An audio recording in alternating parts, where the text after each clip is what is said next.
ஊட்டி மலச்சாரல் உள்ளத்தில் பாயாதோ ஊசி மழத்தூரல்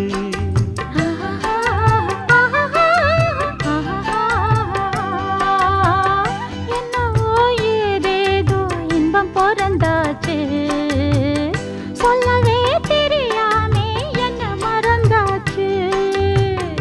இன்னும் இன்னும் ஆனந்தம் தன்னால் புரியும் சின்ன பொண்ணு நான் தானே எனக்கு என்ன தெரியும் நான் உள்ளதை சொல்வேன் சொன்னதை செய்வேன் வா காத்திருந்தேன் கதவை திறந்தேன் உள்ளுக்கு வந்தேன் காதல் செய்ய கத்து தரணும் முன்னுக்கு வந்தேன் நான் வாட பிடிக்கும் மல்லிகைப்பூவே வண்ணப்புறாவே வா கை தொட்டதும் தொட்டு சம்மதப்பட்டு வா காத்திருந்தேன் கதவை திறந்தேன்